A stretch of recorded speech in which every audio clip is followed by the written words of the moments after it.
A quick programming note, this will be the last new episode dropped for a week or so, as I'll be taking a little break to take some of my employer-issued vacation. In the meantime, go back and listen to episodes you've unacceptably missed, re-listen to your many, many favorites, and make sure you're subscribed so you're notified when I drop a new episode whenever I get back and get caught up. Now, on with the show.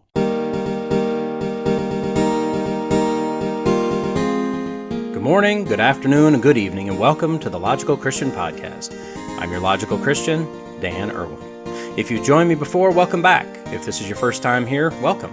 At the Logical Christian Podcast, we look at what's going on in the world of current events, politics, science, and whatever the mainstream media feels is important to tell us, but rather than just accepting their spin and swallowing their narrative, we look at it logically, and we look at it as Christians. Links can be found in the show notes if you want to follow along. So with that, let's go be logical Christians. Change is the only constant in life. At least so said Heraclitus, the Greek philosopher who lived in Ephesus around 500 BC, or BCE if you're a rank pagan. And I think what we know for sure is that with global warming and evolution, that's exactly what we see all the time.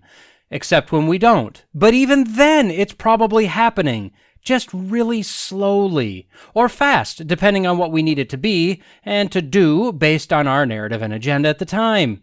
And this episode may or may not be about the rapidity and or languidity, which is fun to say, of the aforementioned issues.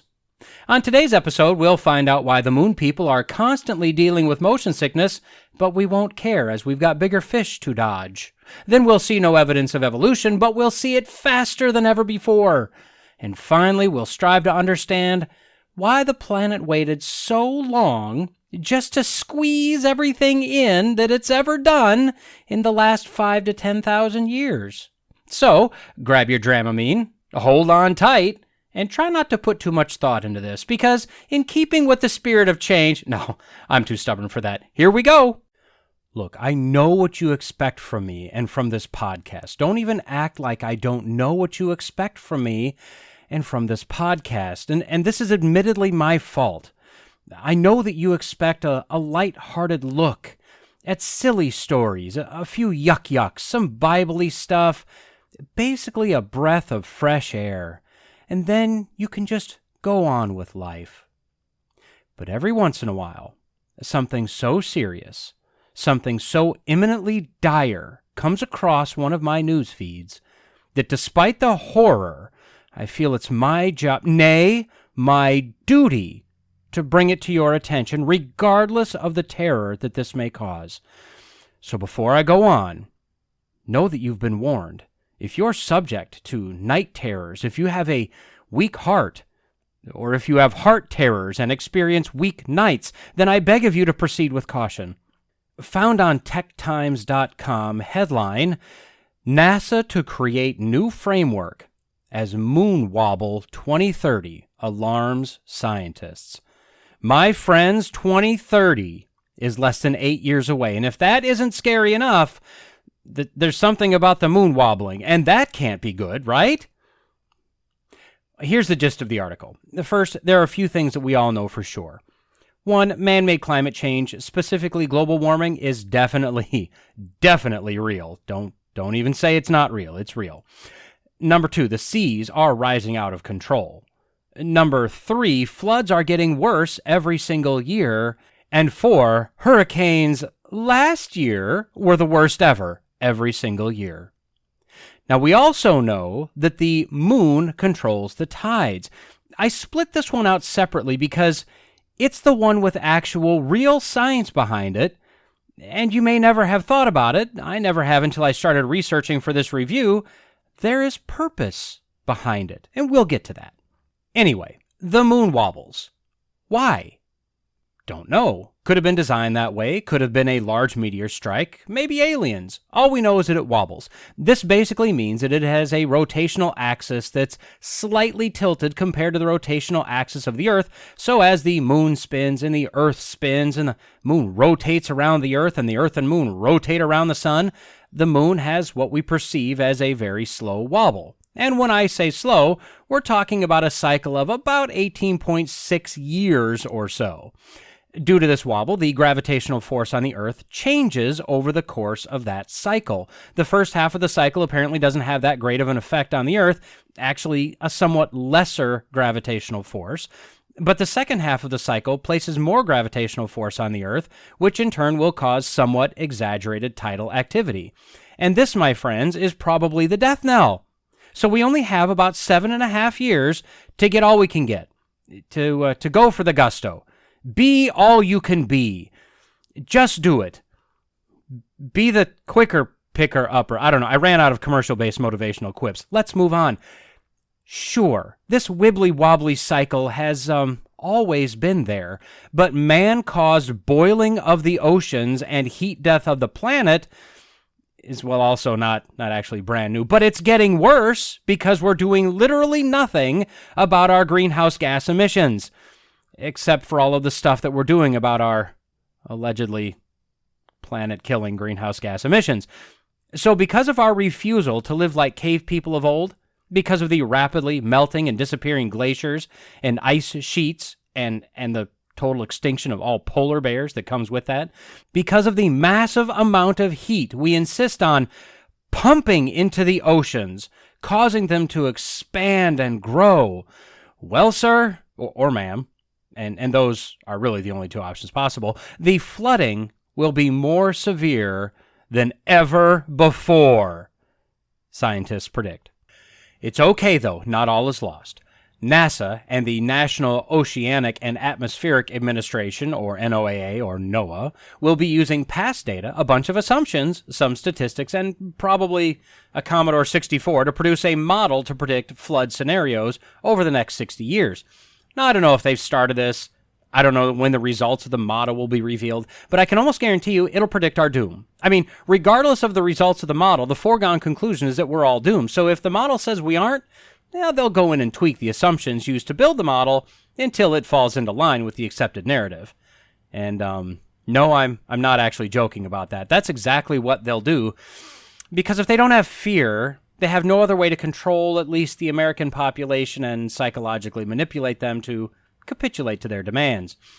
Okay, so I think we need to discuss a few things before we run out and buy sandbags and new galoshes. First, why do we call them galoshes? I'm glad you asked. Turns out in the Middle Ages in France, also called Gaul at that time, there was a certain type of shoe or boot called a gaulish or a gaulisset, which were leather uppers and carved wooden soles. And they didn't even have Dr. Scholl's inserts, so youch.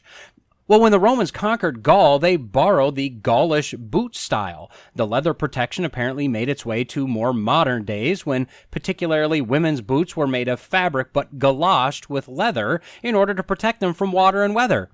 And that's probably enough of that rabbit trail. Now, I'm not going to go into climate change, the unscientific and arrogant thought that man is powerful enough to break the earth. I've gone over that a number of times in the past, and I'm sure I'll cover it many times in the future. The other 3 points I do want to touch on. First, regarding sea level rise.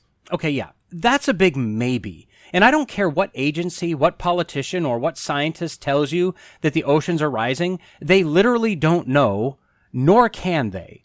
Even with very modern, satellite-based measurement, there's almost no way to definitively prove global sea level rise.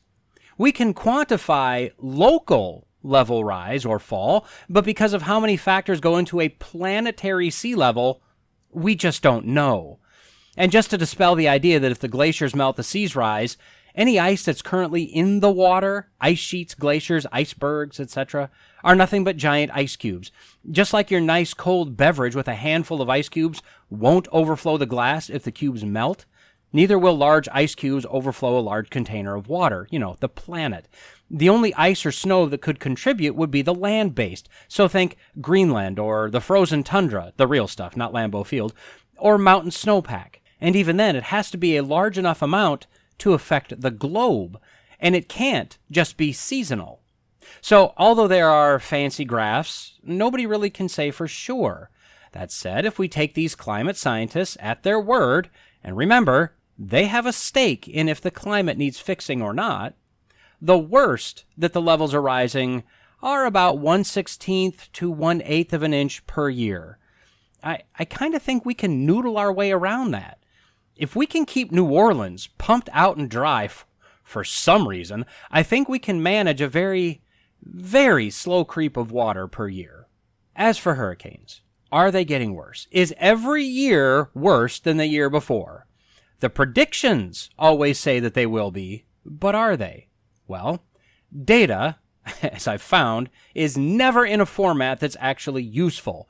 But I did find a Wikipedia listing of hurricanes for the United States by year. Pulled the data into Excel, did a bunch of manipulation so I could make it usable, compiled the results, put it into a graph, and looking at data from 1850 to 2019, the answer is no. By a large margin, no. Now I'm going to try and put a picture of the graph in the description of the podcast if you're curious. I'm not sure if it'll work right for all players, but I can but try. Anyway, throwing a trend line on the graph, we showed that the number of predicted hurricanes dropped from 24 in the decade of the 1850s to about 18 in the decade of the 2010s. There are always outlier years, and I guarantee that we'll have years with increasing hurricanes in the future, and likely decades with increases. But what we've seen for the last 70 years is that the number of hurricanes is dropping dramatically. That's the raw data. I guarantee that what you're told on whatever mainstream media source you're listening to is manipulated data. One thing that really gets my goat, and I don't even have a goat, is when so-called scientists manipulate data. Just let the numbers speak. If they disprove your theory, you have a bad and or stupid theory. Get a new theory. But without fail, specific boundaries, caveats, and qualifiers will be applied to the raw data to make it say, again, what they need it to say. And this can be applied to our flooding events as well, that, as we all know, are getting worse and worse. And when this moon weebles and wobbles in the wrong direction but doesn't fall down, the floods will probably destroy all of mankind, and womankind, and all other made-up kind. So, is that the case? Are floods getting worse? Well, again, I grabbed the data, useless form of data, manipulated it in Excel, compiled, graphed, and the result is yes. When looking at the same time period of 1850 to 2009, and I didn't have up to the 2019 year, so I cut it off at 2009 to be consistent, the flooding has increased dramatically. But again, the data is curious when looking at the graph. See, from 1850 to 1889, the number of floods is flat, at about 10 or less. Remember, this is the U.S. data. Keep that in mind. Then there's a dramatic rise from 1890 to about 1919. Then it's up and down through 2009. So, because I'm a curious fella, I split out the data from 1920 to 2009. And would you believe that when you throw a trend line on that graph, the trend is actually slightly down? I'm also going to try and put both of these graphs in the description if you're curious. Hopefully, if things work right, you can go check them out. So, why the massively dramatic increase from 1890 to about 1920? Global warming? Weather weirding? Cars and air conditioners and electricity production? Cow farts? Well, I put about 2 minutes of good, hard pondering into this, and here's what my logical reasoning came up with. A combination of industrialization and population growth, both of which pushed into different, new, at least to us, parts of the country. And to the edges of the country, building on or near the ocean fronts, and building to the naturally occurring transportation channels of rivers. In other words, the water didn't come find us, we went and found the water. And floods weren't happening more, there were just more floods that directly impacted us that we cared about. So is flooding getting worse? No, it's not. This is literally banging our head into a brick wall, then complaining that we have a headache and blaming the wall, but doing it more and harder at the same time. Again, I feel confident that any data, any fear-based reporting you're fed is nothing but manipulated, caveated, and qualified data, not the whole, complete, true picture.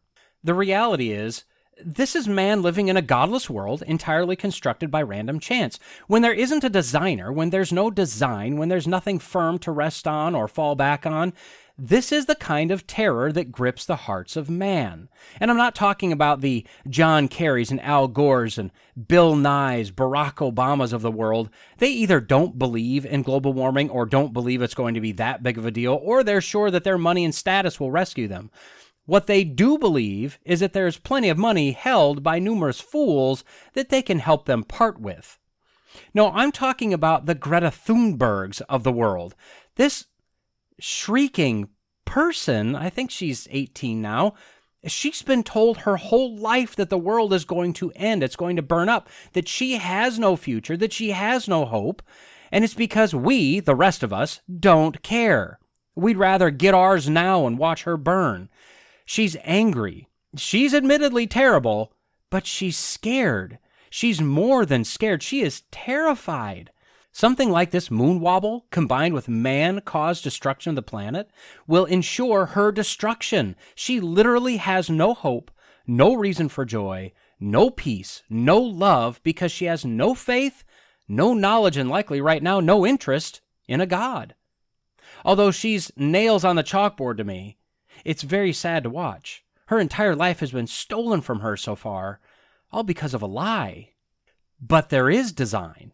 There are universal laws, there are frequencies, vibrations, cycles to everything. Man, although the image bearer of God, is not, in fact, God. We are a creation of God, a special creation, a unique creation, but still a creation. Now, have you ever thought, why do we have the tides? We know the moon controls them, we know that the tide goes in and out, but have you ever thought why it goes in and out? I never had until a few minutes ago, so I looked it up, because once the question formed, the answer of there must be a reason came immediately. Well, are reasons. Let me give you a few. 1, it affects reproductive activities of fish and growth of ocean plants. 2, shellfish, like crabs and mussels, snails, as well as seaweed, live in the general tidal zone. Without the tide running in and out, cleaning, bringing in food, these living things would die off. That wouldn't make them happy, and it would affect our food supply. 3, shipping, transportation, military uses the tides to extend the harbor inland to some degree. 4, climate. The sun is the heat source for the planet.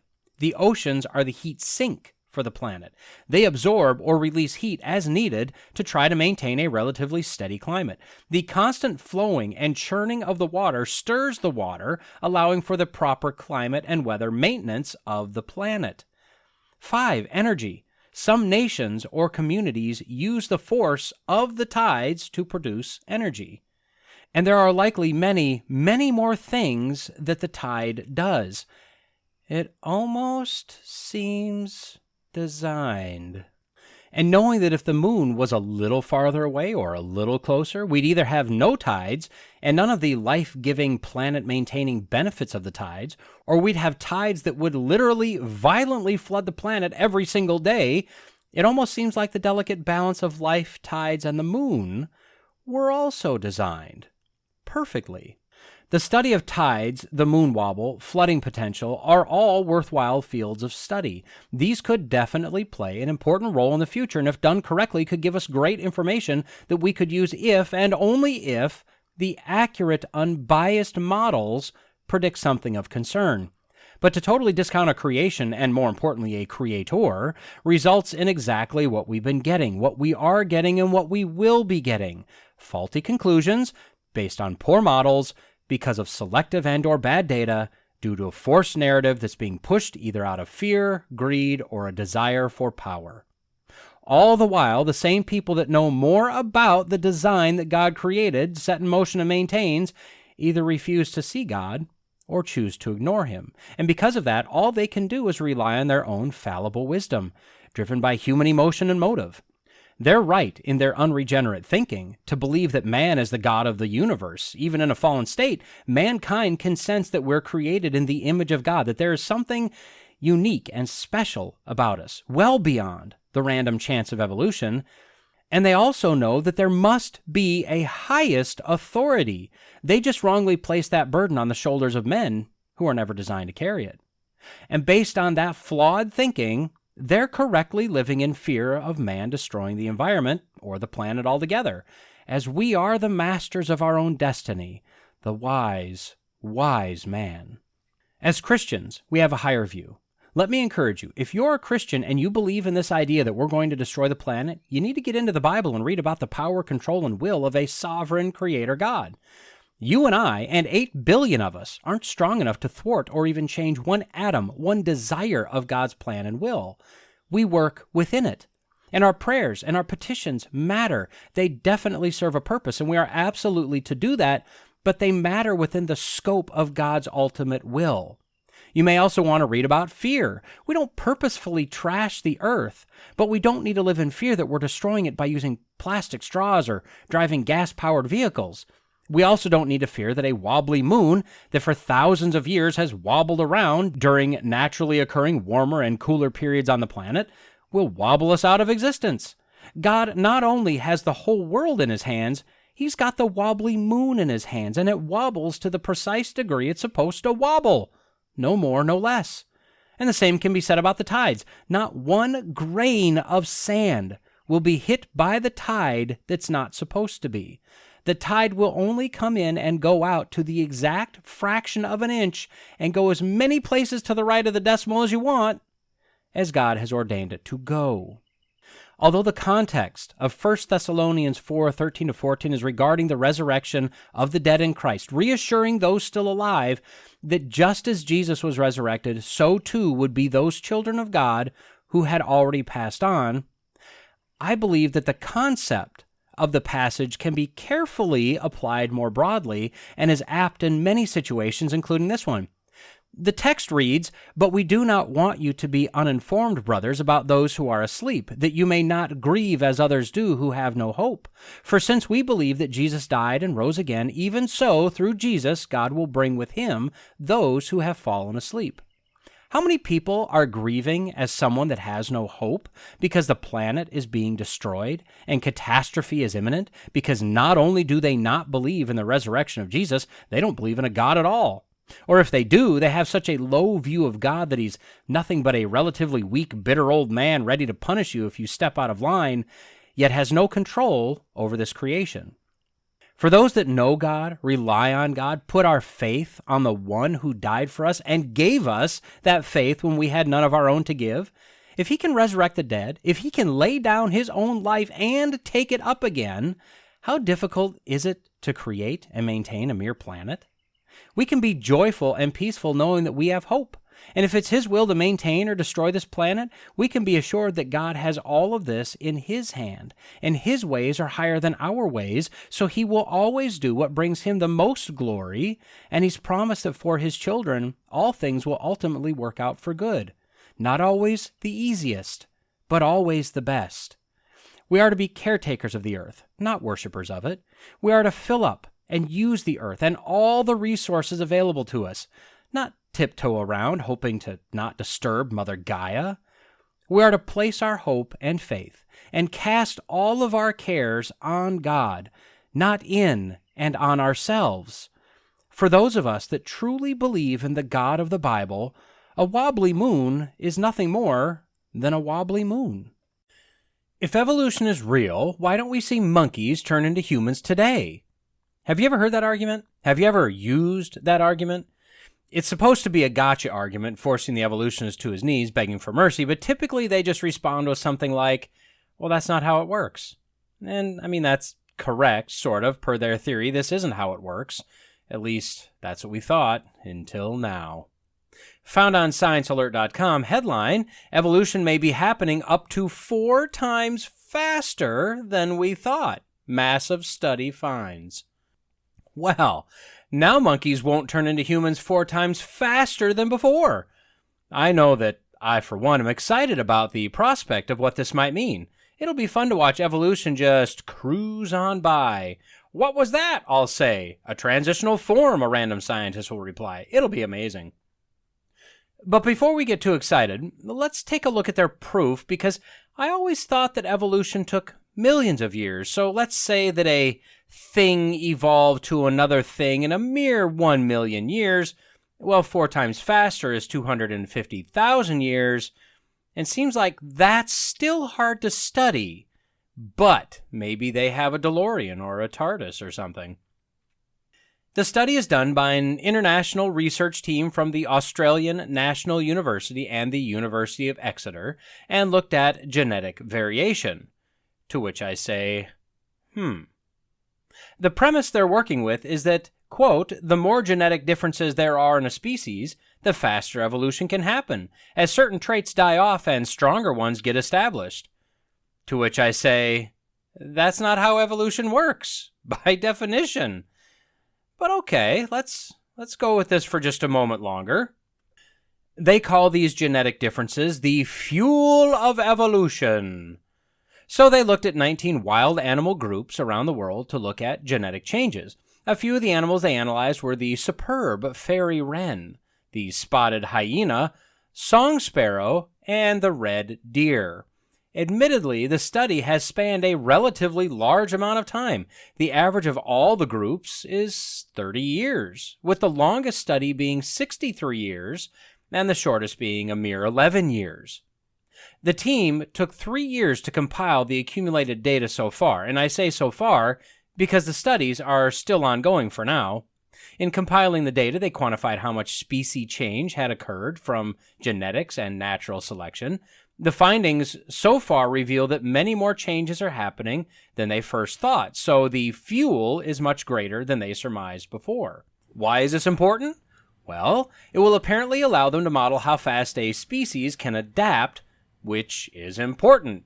Says the author, quote, with the world and its wildlife reeling from the ongoing effects of climate change, knowing more about how quickly animals can adapt will be helpful in modeling which species will be able to survive and which won't. The concern is that as shifts in the global climate continue to accelerate, species won't be able to adapt in time. And there it is. This is all about climate change. And the only thing that can save animals is fast evolution. No, not evolution exactly, but adaptation to changing climates. You know, animals that have allegedly been alive for millions of years, surviving temperatures much warmer than we are today, and much colder than anything on record. But now, because of man's climate sins, the animals will be the ones paying the price, unless they have enough evolution fuel. But there is hope. We've seen rapid evolution in the past. One of the researchers from the Australian National University said the following, quote, a common example of fast evolution is the peppered moth, which prior to the Industrial Revolution in the UK was predominantly white. With pollution leaving black soot on trees and buildings, black moths had a survival advantage because it was harder for birds to spot them, because moth color determined survival probability and was due to genetic differences. The populations in England quickly became dominated by black moths. Okay, so let's start with some definitions, shall we? And these may not be Webster's approved definitions, but these are the practical working definitions when discussing evolution. And the reason I say that, and the reason I'm doing it this way, is because you're being snowed. It's a bait and switch. They tell you that they're talking about evolution, then, bam, yank evolution out from under you, and you fall neatly on top of science that everyone, creationists and evolutionists, agree on. So here we go. Adaptation. Adaptation is not evolution. Adaptation is simply a variation in the kind or in the species based on external factors. There is no new information added. In most cases, information is lost or, at best, exists as a very recessive trait. Adaptation does not change one kind of thing to another kind of thing.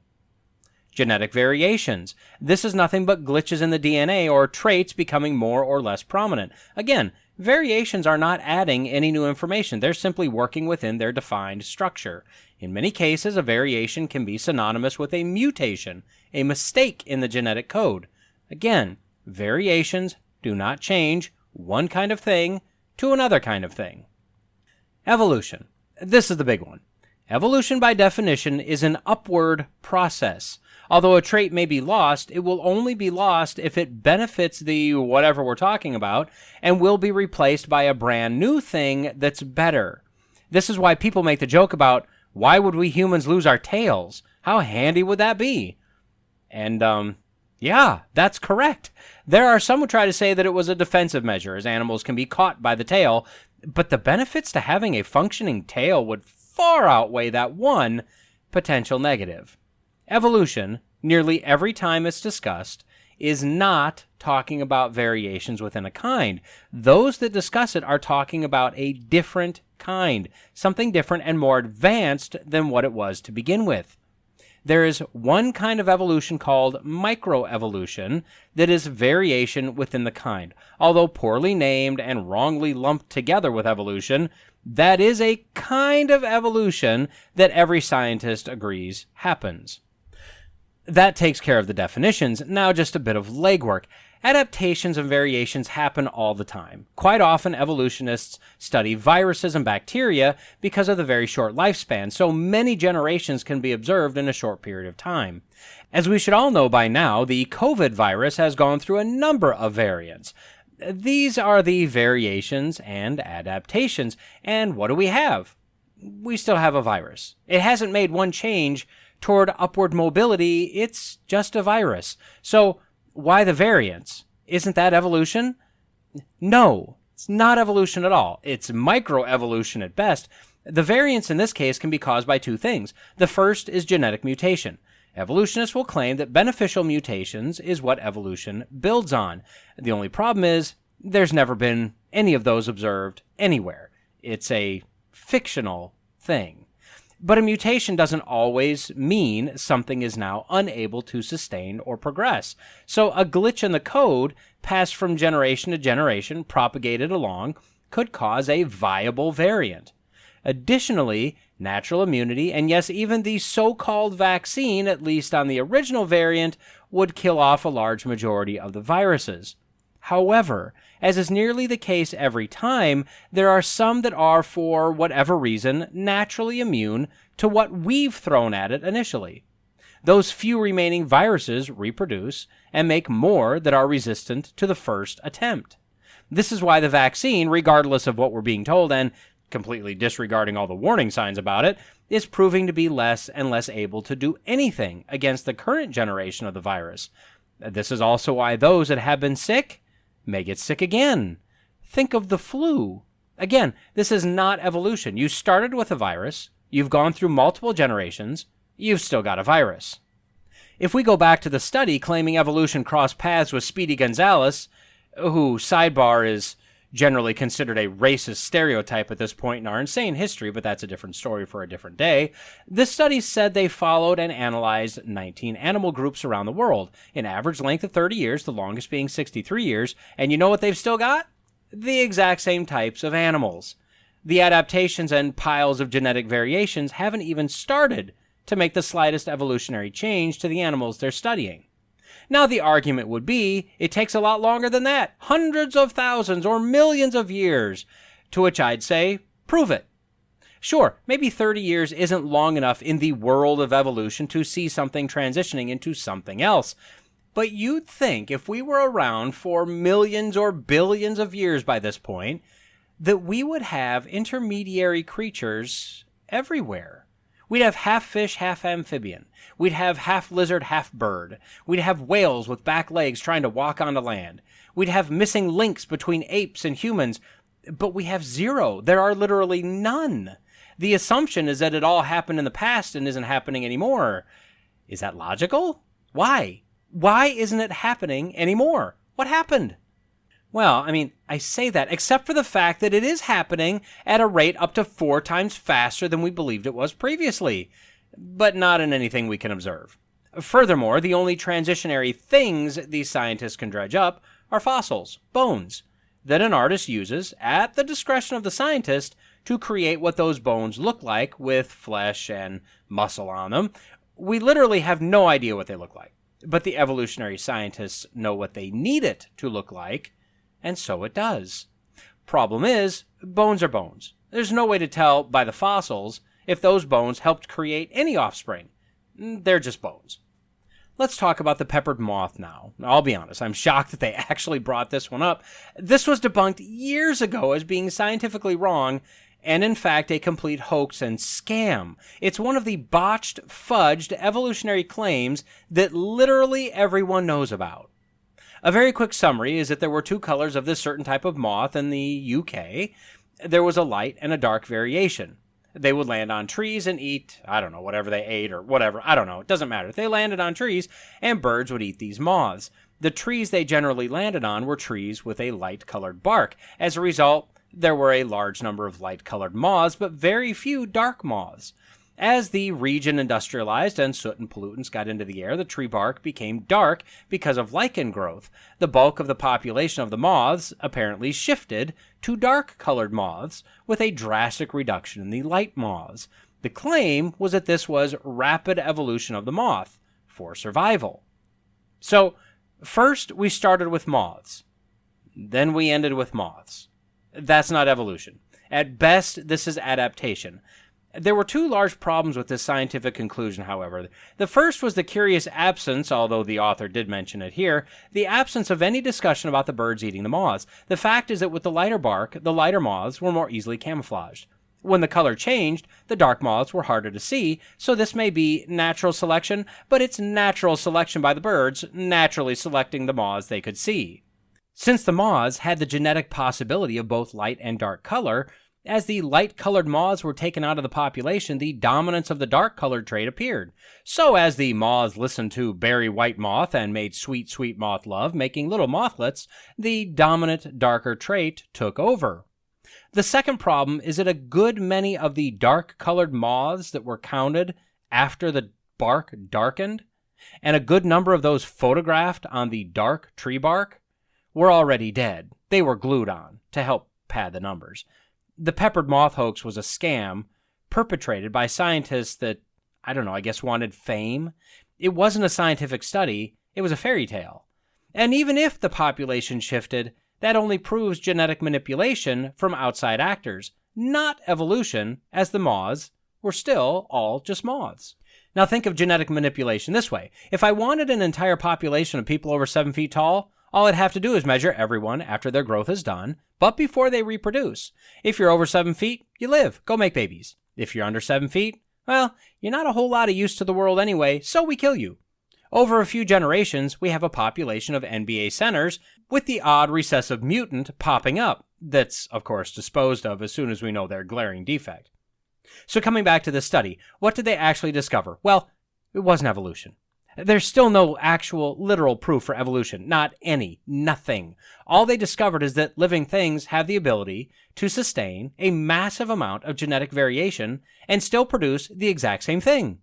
They also likely discovered, based on their comment about natural selection, that those that are born with a genetic mutation, which is never beneficial, that creature is generally eliminated one way or the other, which pulls the mutated trait out of the potential breeding population.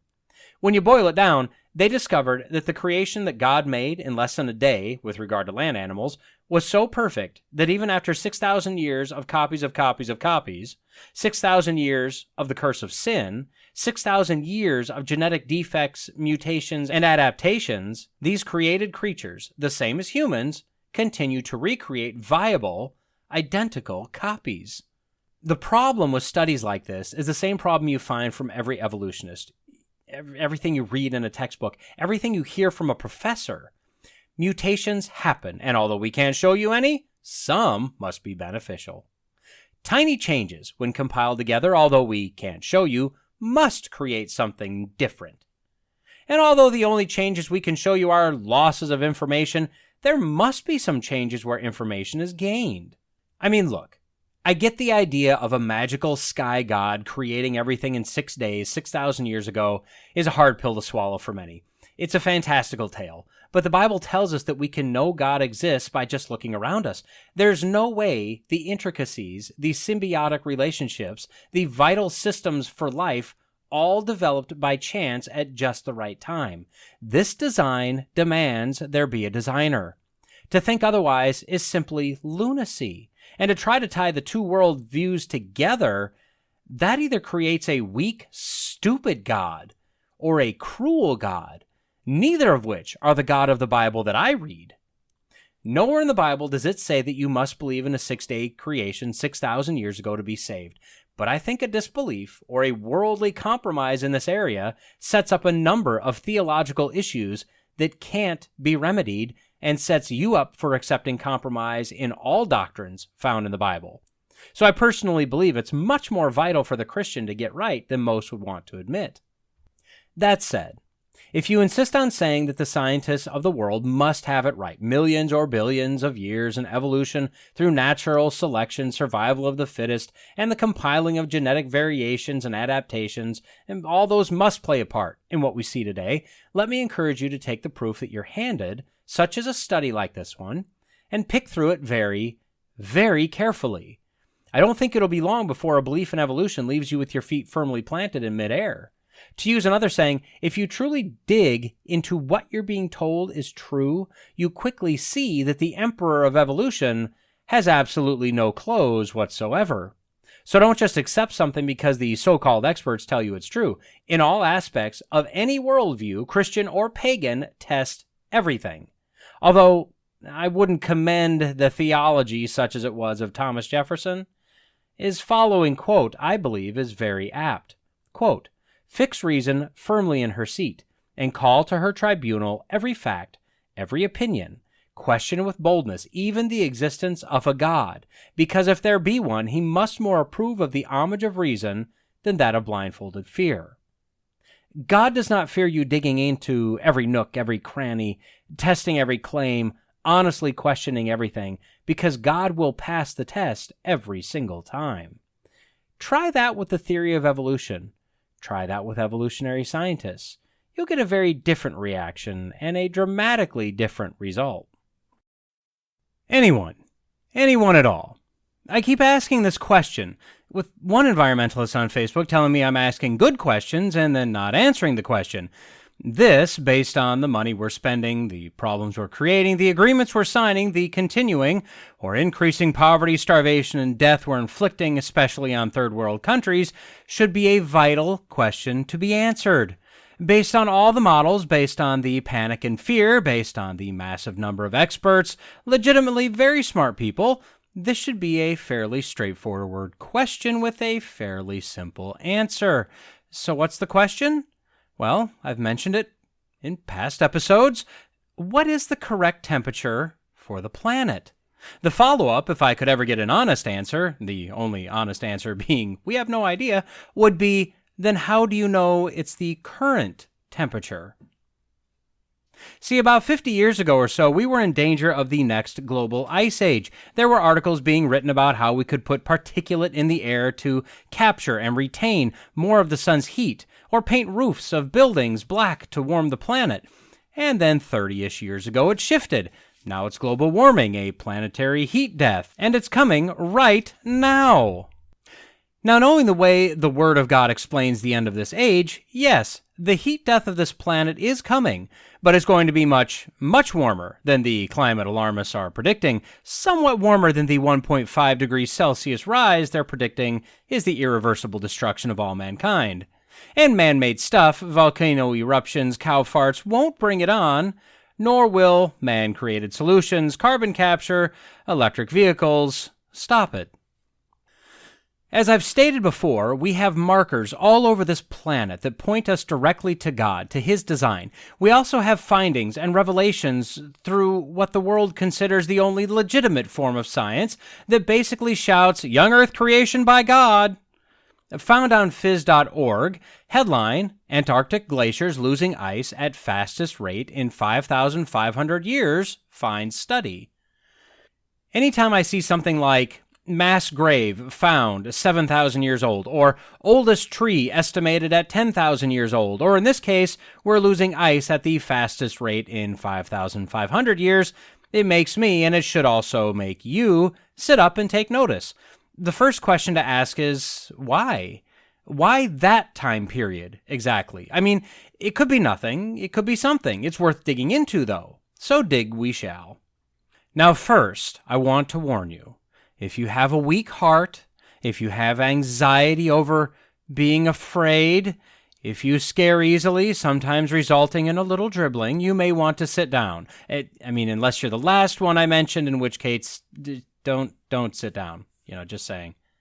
Per the first paragraph in the article, we find out, and here we go, the melting of the glaciers could contribute as much as 3.4 meters, that's like 10 or 12 feet to those of us using real measurements, to global sea level rise over the next several centuries. Oh, are you still with me? Do I need to stick a wallet in your mouth or a nitro pill under your tongue?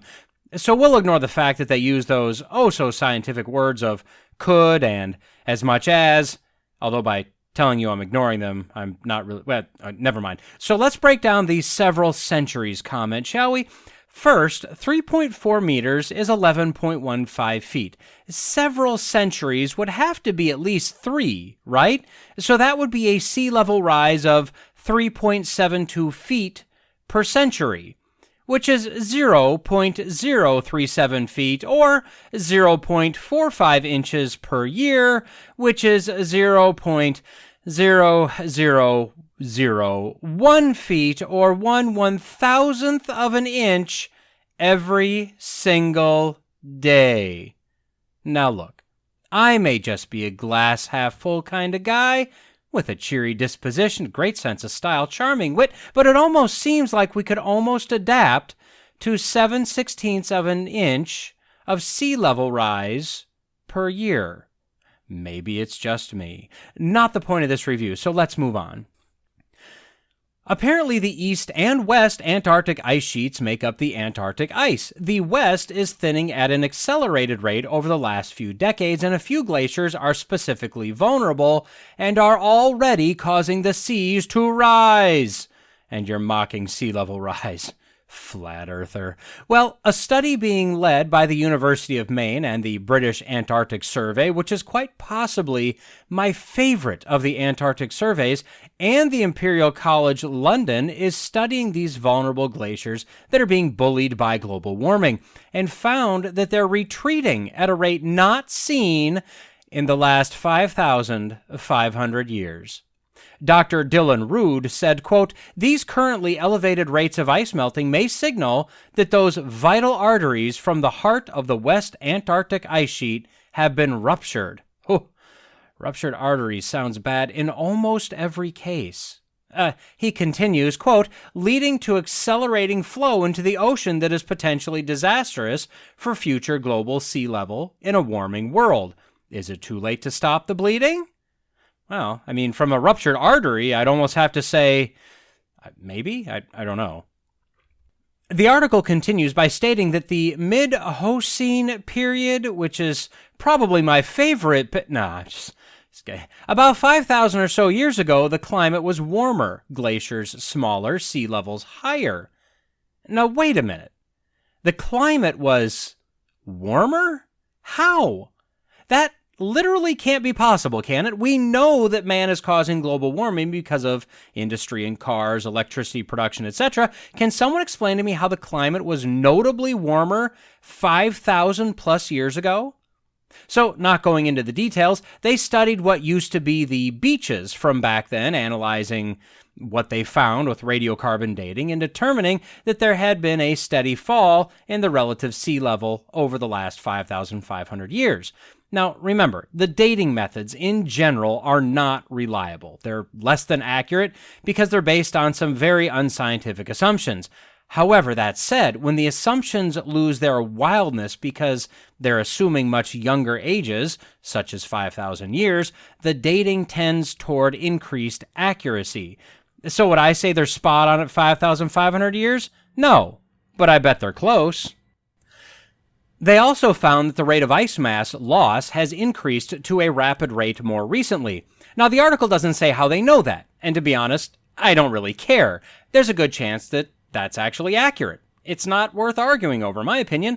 The study concluded that the simplest way to interpret their findings is that the glaciers have been relatively stable for the last 5,500 years until recently, when they've started to retreat at the increased rate.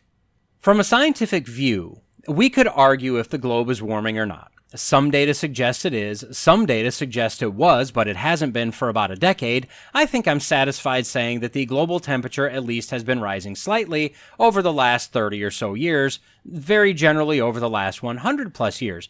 We could also argue if the ice sheets are thinning. But I don't think I'd argue too strongly against that, as data suggests that they are. The argument for ice then shifts to, is it seasonal? Is it just relocating, as ice in other locations on the globe has increased? But let's just say that the ice sheets, the glaciers, are in fact shrinking to some degree. We could question their carbon dating of 5,500 years ago, but as I said, I don't think that recent of a date is worth quibbling over. But what this team of scientists refuses to ask is, why 5,500 years ago? Why was it warmer then? Why was there less ice then? Why does it appear that the glaciers have increased their rate of melting now? And further, they should be asking what the correct temperature of the planet is, which would correlate to what is the correct amount of ice on the planet and what is the correct sea level. Finally, they should really be asking, is this a linear change, a logarithmic change, an exponential change, or a cyclical change? The problem with modern science is that they insist on using basic assumptions, and in doing so, they shut off entire lines of questioning, hypotheses, reasoning, and tests. In short, they have handcuffed actual scientific inquiry and relegated it to a single area with impenetrable boundaries. So let's take an alternative look that could explain exactly why this study shows what it shows. We know that God, or according to John 1, God the Son, Jesus, created everything in 6 days. Regardless of what some professing Christians want to try to claim, a day at that time was within seconds to a few minutes different, shorter, than it is today. This is because although the Hebrew word for day, yom, can mean an indeterminate length of time, it can't mean that when bounded by limiting words like morning and evening and first. Any attempt to try to wedge evolution and millions or billions of years into the multiple times bounded word yom is doing nothing but expressing a belief that God's word is to some degree unreliable, as well as redefining what life actually means, the significance of sin and death, the very unique and special creation of Adam and Eve, and all sorts of other theological issues.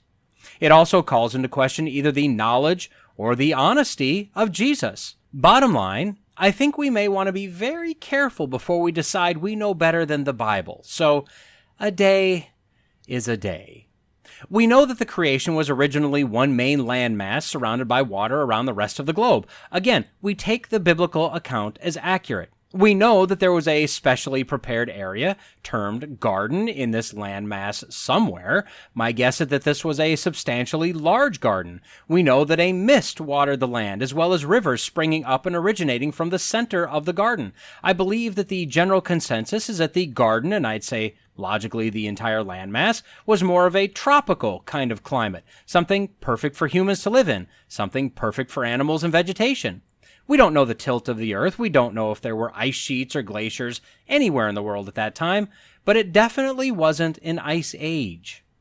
We know from very smart people adding up the ages in the Bible, all this creation took place around 6,000 years ago. Then sin entered the world, which brought death, but also brought thorns and thistles and weeds, and got Adam and Eve booted from the perfect garden.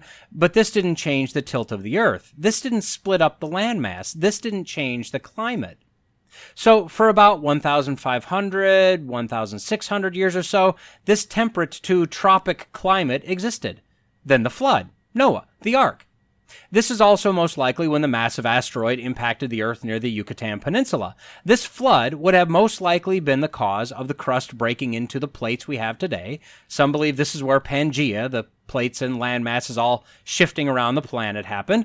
I personally can't make the idea of Pangea work, but we know that at the end of the flood, the mountains rose up, the valleys sunk down, and the Earth was changed forever, appearing essentially like it does today, but now with definite climate differences based on where on the Earth you go, as well as two very distinct poles. This is where Answers in Genesis surmises or hypothesizes the Ice Age actually took place. With the massive evaporation, the ash in the air from volcanoes erupting, the warmer waters, the planet would have gone through a large period of global cooling. They believe this is where massive polar ice caps grew much larger than they are today, that water levels were much lower because a lot of it was now ice, and the land bridge that we know existed between Asia and North America was revealed, as well as land bridges between Australia and Indonesia and mainland Asia. The flood, and thus the beginning of the Ice Age, was about 4,500 years ago. This Ice Age would have lasted at least a few hundred years, just based on the global scale, before it started to recede, as the planet started to warm again.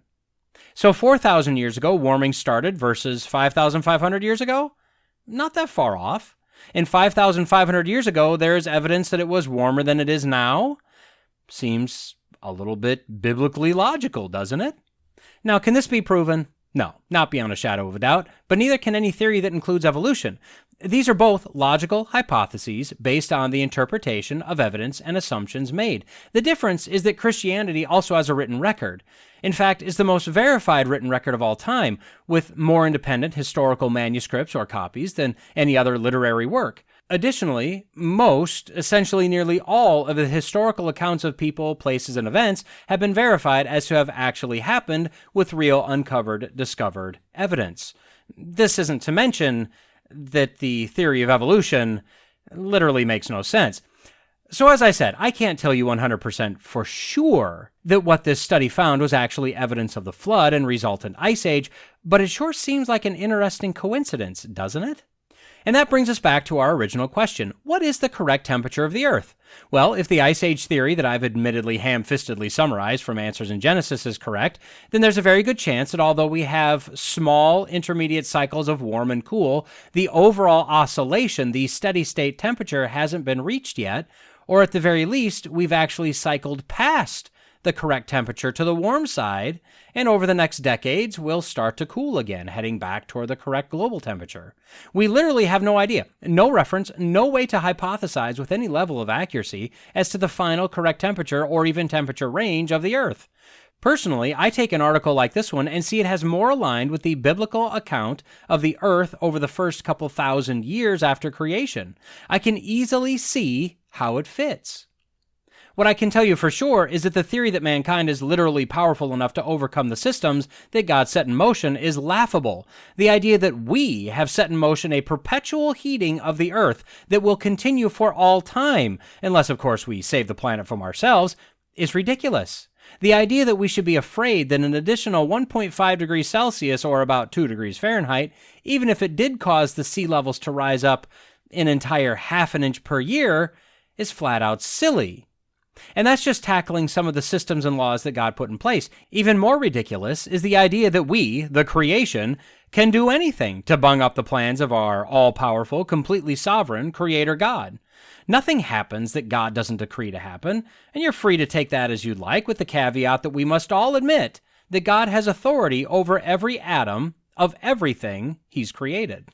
So although every Christian says the same thing, we are to be custodians, caretakers of this earth and all that's in it, we are not to worship the earth, and we are not to fear changes, cyclical or not, that the earth goes through. We know that man is resourceful, man is adaptable, but more importantly, man, beast, and all of creation, regardless of belief, regardless of worldview, is subject to the will of God.